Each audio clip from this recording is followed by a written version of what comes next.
kaabka adduunka ee dawladaha ka ciyaarayaan innagana xageen joognaa marka sifa aan u gaadhno yacni heerka ay qaramada kala gaadheen wadamo inagu aan ka hodansannahay ka dad wanaagsannahay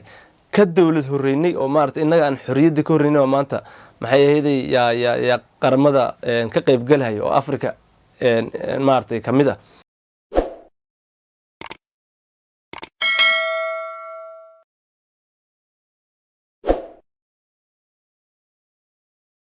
السلام عليكم ورحمة الله وبركاته ولاalaha Soomaaliyeed ee qiimaha qaayaha mudan aad iyo aad baan idin salaamayaa soo dhawaada ayaan idin leeyahay meel walba dunida ka joogtaan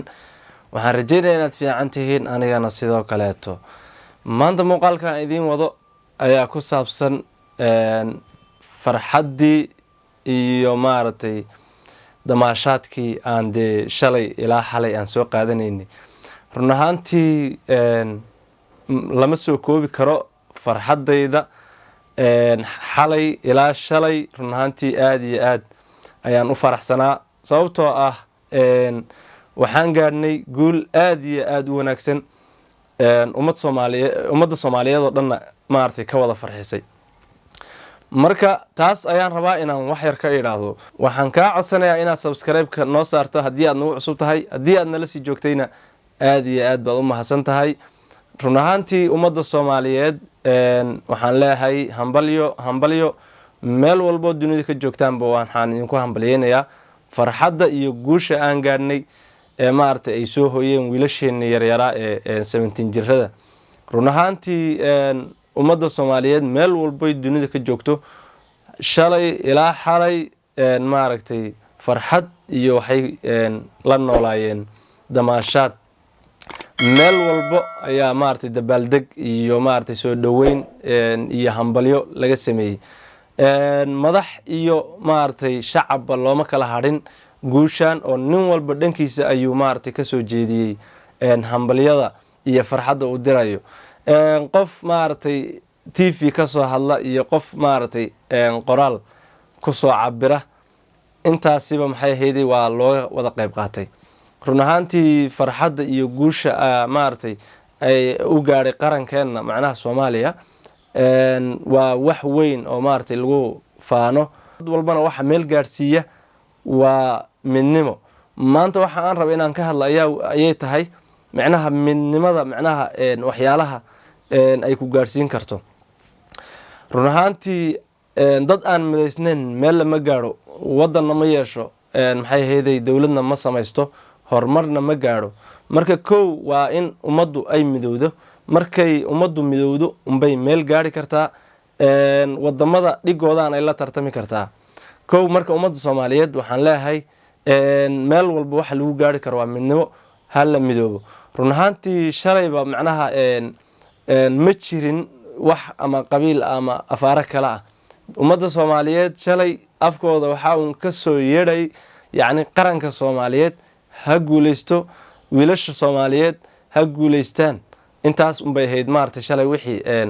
afka ummadda Soomaaliyeed ka yeeray marka mar walbo haddii midda la sameeyo oo ummadda Soomaaliyeed ay mar walbo afkoodu uu noqdo qaranka Soomaaliyeed iyo wiilasha Soomaaliyeed iyo gabdhaha Soomaaliyeed hadduu noqdo yacni horumar baa la gaarayaa run ahaantii midnimadu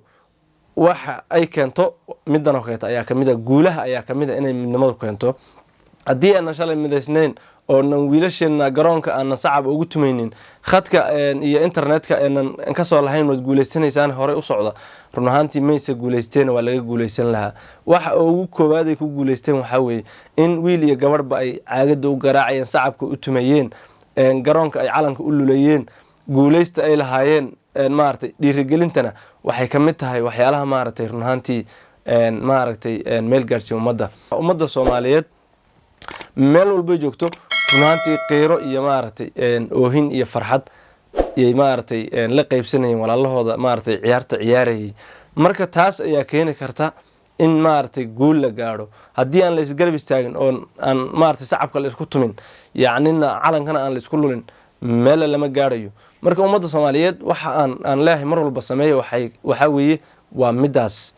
marka midnimadu taasi kamid tahay run ahaantii isaan wada ognahay hadda kaabkan Sekafa maxay ahaydey waa kaab aad iyo aad iskaga yar markii la fiiriyo yacni dee heerka uu joogo innaga laakiin guul iyo waxay noo tahay maaragtay sharaf maadaamaan waddan iska burbursannahay wax walbana hoos u dhac uu kaga jiro laakiin innaga sharafay noo tahay laakiin kaabkan sida aan ugu midownay ayaa la rabaa inaan meel walba ugu midowno sifa aan u gaadhno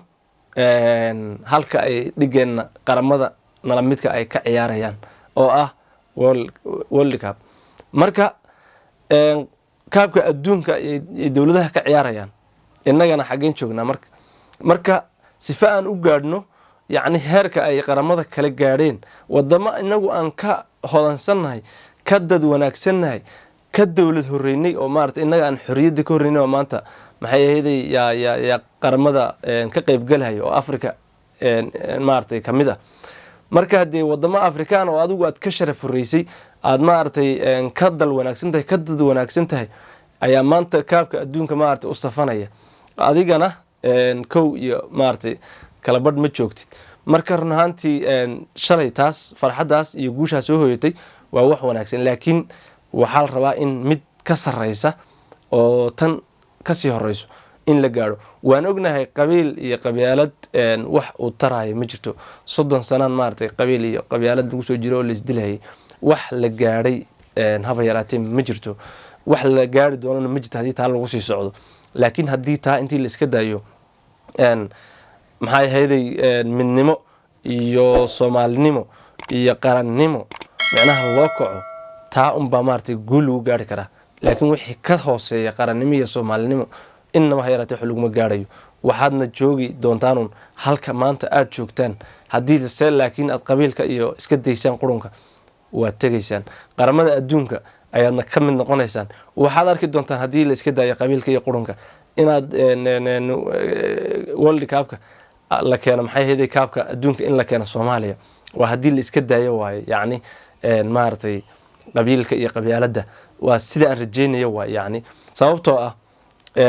ummaddu haday hore u socoto oo dhigeeda caalamka ay la tartanto waxa ka maqan way keensanaysaa maxay ahaydey marka de sidaas maartay Soomaaliyeed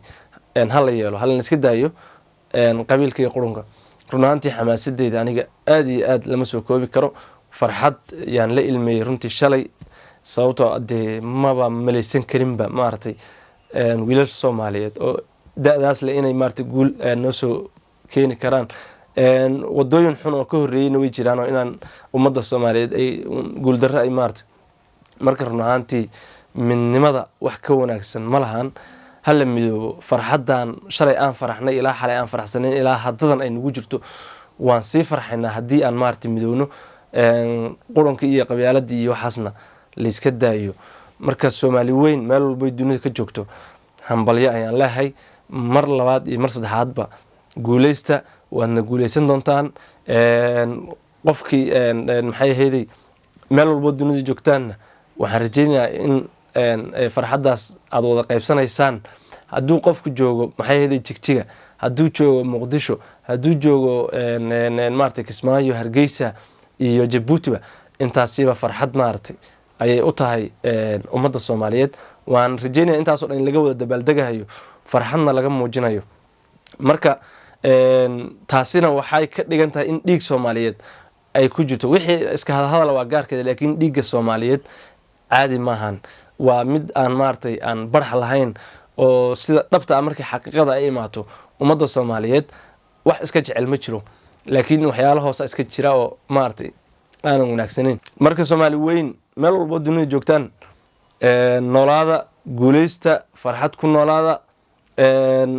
midnimo iyo sharaf ku noolaada waxaan idinka codsanayaa inaad muuqaalkan shaagereysaan meel walba maartay ummadda Soomaaliyeed ay joogtana aad gaarsiisaan subscribe hadii aad nagu cusub tahayna noo saar hadii aad nala sii joogtayna aad iyo aad baad u mahadsantahay waa walaalkiin deeq oo idin leh sidaas iyo nabadgelyo iyo kulanti wacan oo wanaagsan